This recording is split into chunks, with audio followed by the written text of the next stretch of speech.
ప్రస్తుతం నేటి సమాజంలో ఒక తల్లి గర్భవతిగా ఉన్నప్పుడే పుట్టేది ఆడబిడ్డ మగబిడ్డ అని స్కానింగ్ చేయించుకుంటున్న రోజులివి.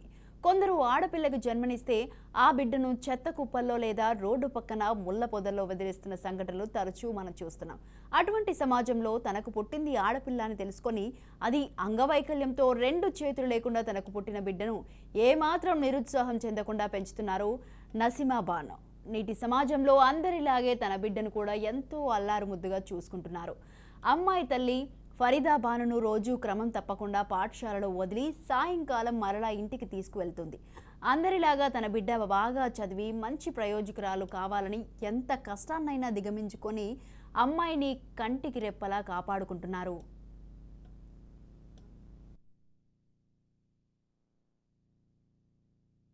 ఫరీదా అనేటువంటి విద్యార్థిని మా పాఠశాలలో చదువుతుంది.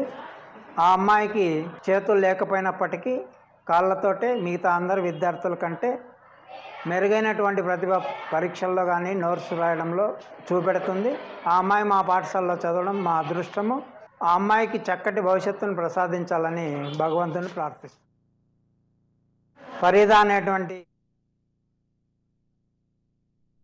కర్నూలు జిల్లా ఆదోని శివశంకర్ నగర్లో నివసిస్తున్న డ్రైవర్ షేక్ మొహమ్మద్ జాఫర్కు ఇద్దరు పిల్లలు, భార్య షేక్ నసీమా బాను ఉన్నారు.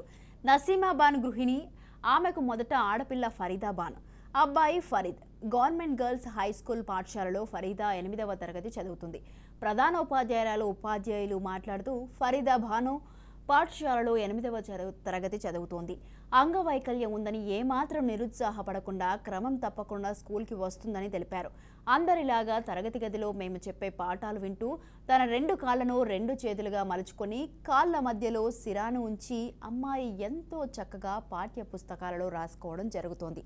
చెప్పే పాఠాల్లో ఏదైనా అర్థం కాకపోయినా అడిగి తెలుసుకుంటుందని, అలాగే తాను తెచ్చుకున్న టిఫిన్ బాక్స్ తానే స్వయంగా 2 కాళ్ల మధ్య స్పూన్ను పెట్టుకొని తినడం జరుగుతుందని అన్నారు.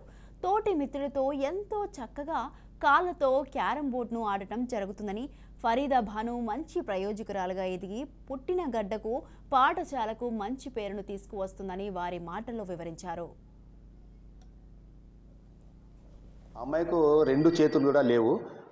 అయినా కరెక్ట్గా ఇక్కడ ఉన్నటువంటి 1700 మందితో పాటు మిగతా పిల్లలు లేట్ వస్తారేమో కానీ ఏ రోజు కూడా ఆ పాప ఈ రోజు వరకు నేను చూసినటువంటి వరకు ప్రేయర్కి ఏ రోజు కూడా లేట్ కాలేదు. క్లాసుకు కూడా ఏ ఒక్క రోజు కూడా క్లాస్ తప్పించలేదు.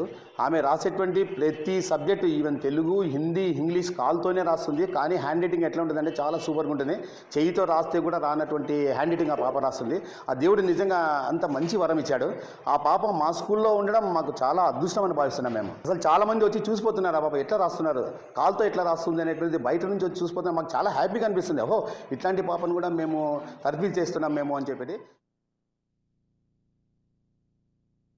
తన ఆశయం కలెక్టర్ కావాలని ఎంత కష్టాన్నైనా ఎదుర్కొని తాను అనుకున్న ఆశయాన్ని సాధిస్తానని తెలిపింది.